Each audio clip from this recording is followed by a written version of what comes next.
आज का ये सेशन जो होने वाला है ना बहुत ही जबरदस्त और बहुत ही मजेदार होने वाला है।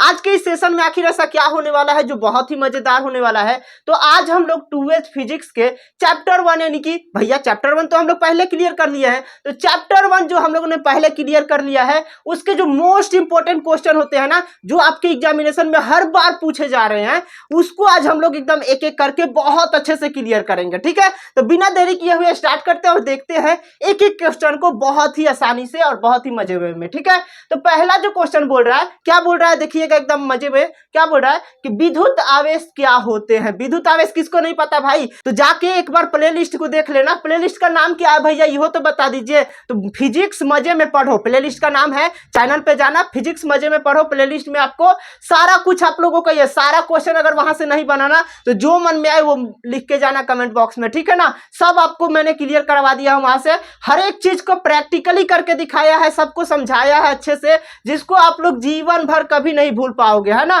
तो आवेश क्या होता है, आवेश एक भौतिक गुण है पदार्थ का, जो क्या करवाता है, तो आवेश एक भौतिक गुण है जो पदार्थ को क्या कराता है कि उस पर बल जब लगता है ना तो वो महसूस करेगा आवेश। ठीक है ना, आगे देखते हैं अगले क्वेश्चन को। अगला जो क्वेश्चन है वो क्या बोल रहा है कि चार्ज कितने प्रकार के होते हैं, चार्ज कितने प्रकार के होते हैं। इससे आसान क्वेश्चन तो पूरे फिजिक्स में नहीं है, इससे आसान क्वेश्चन पूरे फिजिक्स में नहीं है। अगर आपको नहीं आ रहा है तो आप ये मत सोचिए कि आप लोगों से फिजिक्स बनेगा नहीं, या फिर फिजिक्स बहुत हार्ड है, आपने नहीं पढ़ा है, मेरा वो वीडियो नहीं देखा है, आपने उस प्लेलिस्ट को नहीं देखा है, इसीलिए आपसे ये क्वेश्चन नहीं बन रहा है। अगर आपने देखा होगा तो जरूर आप कमेंट बॉक्स में बताना, बिल्कुल आपसे बन रहा होगा। तो कितने प्रकार के चार्ज होते हैं, तो 2 प्रकार के होते हैं। 2 प्रकार के कौन कौन से है कि धन आवेश होता है, एक ऋण आवेश होता है ना, जिसी को चार्ज बोलते हैं, है ना। आगे चले, आगे देखें अगले क्वेश्चन को। अगला क्वेश्चन क्या बोल रहा है कि कूलॉम का नियम क्या होता है।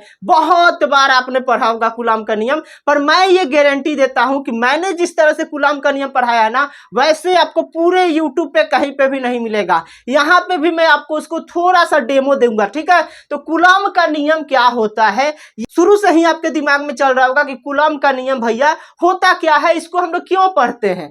तो आप लोगों को अब तक क्या पढ़े कि आवेश होता है भाई, तो 2 गो आवेश मान लो होता है, प्लस प्लस, और एक क्या होता है, एक प्लस माइनस हो गया। ठीक है, 2 प्रकार के आवेश होते हैं, तो क्या कंडीशन हो सकती है, एक प्लस प्लस हो सकता है और एक माइनस माइनस हो सकता है, या फिर एक माइनस माइनस, मतलब एक सेम हो सकता है और एक डिफरेंट हो सकता है, यही 2 कंडीशन बनेगी। तो अब क्या होगा कि जब प्लस प्लस रहेगा ना, यानी कि दोनों जब आवेश धनात्मक होंगे ना, तो वो क्या करेगा, आपस में ढकेलेगा, ढकेलेगा, फेंकेगा, दूर ढकेलेगा, है ना। जैसे ढकेलोगे ना, धक्का देते हो ना, उसी तरह से धक्का देगा अगर सेम आवेश होगा तो। वही अगर ये विपरीत रहेगा, यानी कि प्लस माइनस जब रह जाएगा, विपरीत होगा, तो क्या करेगा, आपस में खींचेगा, खींचता है ना चुंबक जैसा, कैसे खींचता है वो, आपस में जब विपरीत रहेगा तो चुंबक की तरह खींचेगा, इतना दिमाग में रखना है। तो अब बात आती है कि ये कुछ ना कुछ स्पीड से खींचता होगा भाई, कुछ ना कुछ स्पीड से भाई ढकेलता होगा। तो इसी को मेजर करने के लिए कि कितना स्पीड से वो खींच रहा है या कितने स्पीड से वो ढकेल रहा है, इसी को मेजर आउट करने के लिए, इसी को फाइंड आउट करने के लिए हम किसका यूज करते हैं, तो कूलॉम के नियम का यूज करते हैं। अब कूलॉम का नियम क्या होता है, इसका क्या फॉर्मूला होता है वो देख लीजिए। तो F इक्वल टू क्या होता है, K into Q1 into Q2 होता है बाई R स्क्वायर होता है। इसी फॉर्मूला की मदद से हम इसके मेजर आउट कर लेंगे कि कितना स्पीड में ये खींच रहा है या कितना स्पीड में धक्का दे रहा है। बहुत डिटेल में मैंने इसको बताया है। कूलॉम का नियम वही प्लेलिस्ट है, फिजिक्स मजे से पढ़ो, वहां पे सब कुछ आप लोगों को बहुत अच्छे से क्लियर हो जाएगा, है ना। अगर आप मेरे चैनल पे नए हैं तो आप मेरे चैनल को सब्सक्राइब जरूर कर लेना, जिससे कि आप लोगों को फिजिक्स, केमिस्ट्री, बायोलॉजी, मैथ सब आपका क्लियर होगा इसी तरह से एकदम प्रैक्टिकली वे में। ठीक है, कि उसका यूज क्या है, रियल लाइफ यूजेस आपको पता चलेंगी, आपको रियल लाइफ एग्जांपल दिया जाएगा कि हाँ आपके लाइफ में कहाँ पे इसका इंप्लीमेंटेशन हो रहा है, आप खुद जीवन भर ऐसे करते आ रहे हो और फिर भी नहीं समझ पा रहे हो, है ना। देखते हैं आगे क्या बोल रहा है अगला क्वेश्चन। अगला क्वेश्चन बोल रहा है कि विद्युत क्षेत्र क्या होते हैं। विद्युत क्षेत्र क्या होगा भाई, जहां आवेश उत्पन्न होगा ना, जहां पे आवेश ये रखा गया ना, इसके चारों ओर जो है ना एक विशेष प्रकार का एनर्जी उत्पन्न हो जाएगा, जिसके क्षेत्र में कुछ भी आप रखोगे ना, कोई भी पदार्थ रखोगे तो इस पे आभास पड़ेगा, मतलब खिसकेगा। अगर मान लो कि चुंबके है, बड़ा बड़ा चुंबक है, इसके आसपास में अगर कोई पदार्थ रखेगा तो क्या करेगा, घिसकेगा ना भाई। अगर धक्का देगा तो उस पर भी कुछ ना कुछ प्रभाव पड़ेगा कि नहीं पड़ेगा। वही होता है विद्युत क्षेत्र, एक विशेष प्रकार का क्षेत्र डेवलप कर देगा किसके, आवेशों के, है ना, आवेशों के। ठीक है,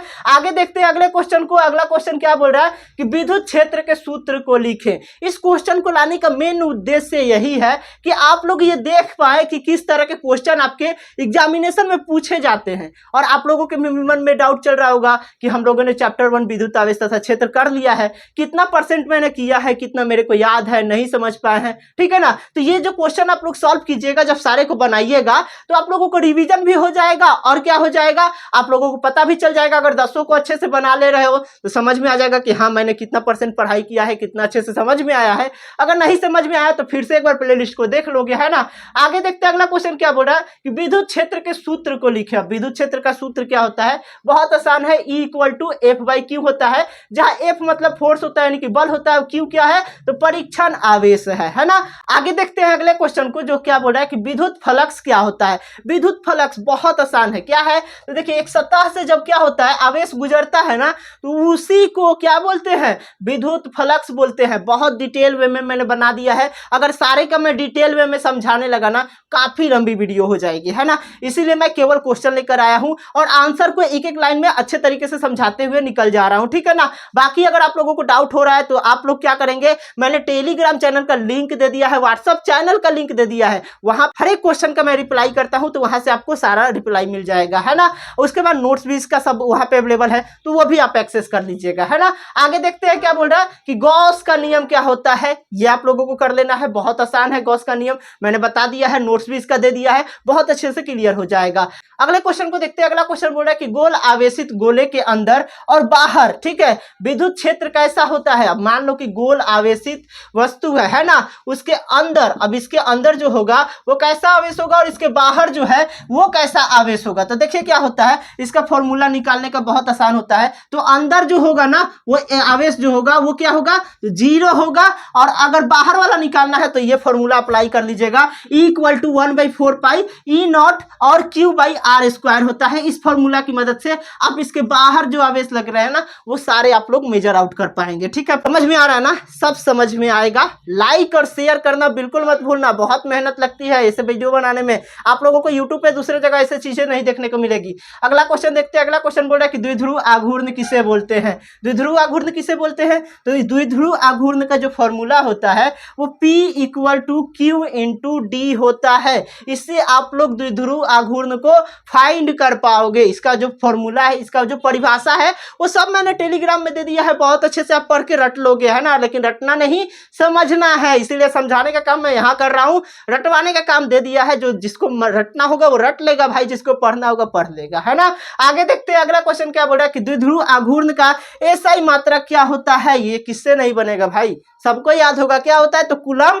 मीटर होता है। कूलम मीटर एकदम याद कर लेना है, एकदम अच्छे से समझ लेना है। कुछ चीजें हैं जो रटना पड़ेगा, जो याद करना पड़ेगा। अब कूलम मीटर को कैसे समझेंगे भाई, समझने से थोड़ी होगा, इसको क्या करना पड़ेगा, एसआई मात्रक जो है ना उस सबको क्या करना पड़ेगा, याद करना पड़ेगा। लेकिन सब चीजों को मत रटो, फॉर्मूला जो है उसको रटना पड़ेगा, इसको सब आपको फॉर्मूला को रटना पड़ेगा, ठीक है ना। लेकिन एसआई मात्रक को रटना पड़ेगा, लेकिन सब कुछ को रटने की जरूरत नहीं है, ठीक है। उम्मीद है कि आप लोगों को 10 से क्वेश्चन बहुत इजी वे में समझ में आ गई होगी और सब आप लोग क्लियर कर लोगे, ठीक है। अगर नहीं बन रहा है तो कमेंट बॉक्स में जरूर बताना, हम फिर से इस क्वेश्चन को एक बार और अच्छे से डिटेल वे में बताएंगे, ठीक है। अगर समझ में आ गई होगी तो लाइक करना बिल्कुल मत भूलिएगा, क्योंकि बहुत मेहनत लगती है ऐसे वीडियो बनाने में। यही तो एक आप लोगों का लाइक और आपका प्यार ही तो एक जरिया है जिसके कारण से हम लोग यूट्यूब पे हैं, है ना। तो मिलते हैं इसी तरह के शानदार वीडियो के साथ, तब तक के लिए आप सभी का बहुत बहुत धन्यवाद।